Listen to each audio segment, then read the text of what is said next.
This is Hannibal here from the HannibalTV.com with a daily wrestling news update for you. NXT did a 0.13 rating this week.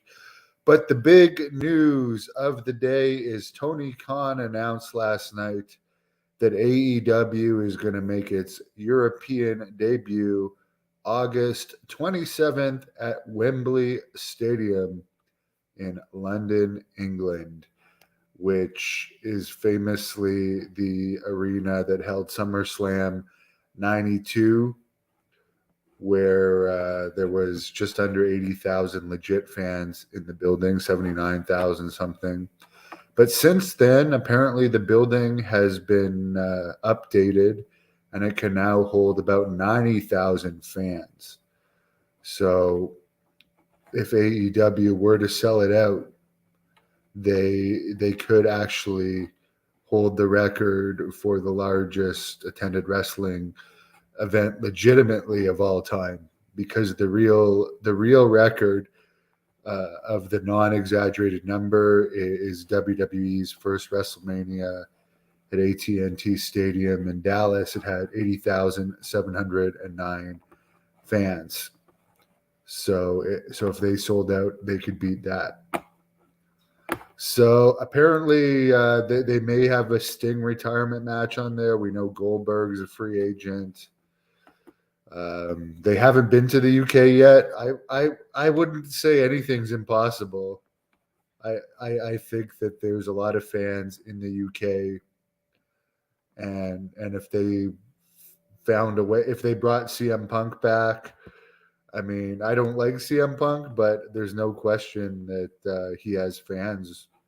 So I don't know. I would be open-minded to whether or not they could get a good crowd in there for that. One guy who I'm not sure would make much of a difference, but it became official yesterday that Jay White from New Japan Pro Wrestling signed with AEW, as well as Nigel McGuinness, who John Paz just did an interview with on this channel, is signed to AEW, another UK wrestler. Eddie Guerrero's daughter, Sherilyn Guerrero, who is the daughter of Eddie and Vicki, has accused Vicki Guerrero's new partner of sexually assaulting her on the Jericho cruise a few years ago. Not rape, but improper touching.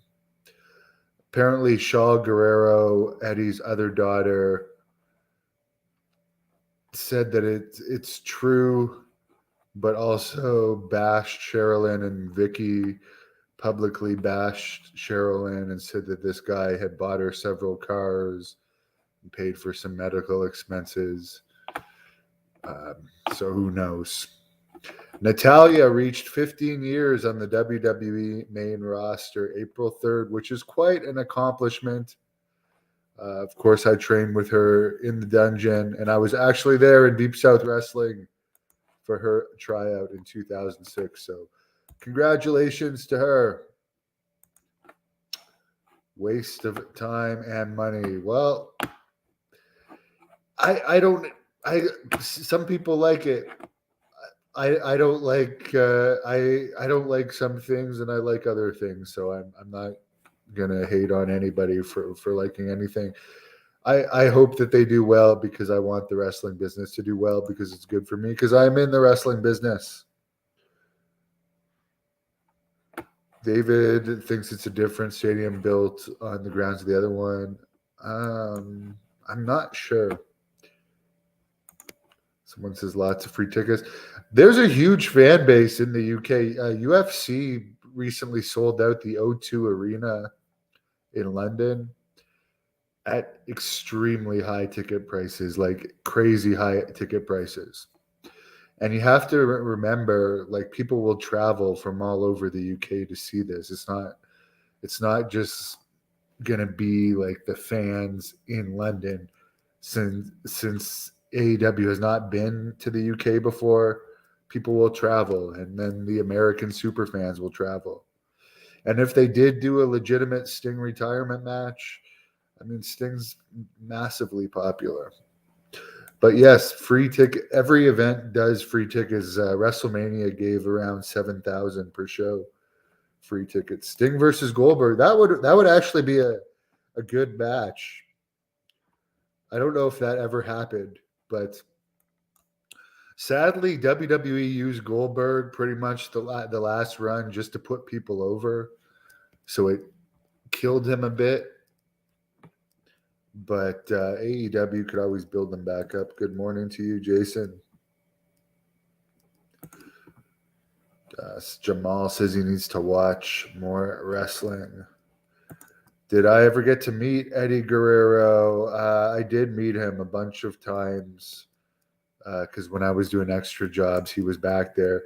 He seemed to keep to himself, and he always looked grumpy, so I didn't bother him too much other than introducing myself to him. Someone says wrestling is popular here in the UK. I won't be shocked if they did sell out Wembley Stadium. Yeah, I wouldn't be shocked either. Who knows? I think they could get at least 40,000 in there, though. Someone says TNA drew big crowds in England even when they were on their downhill turn. That is true. Although they stopped going. Impact now, I don't think would.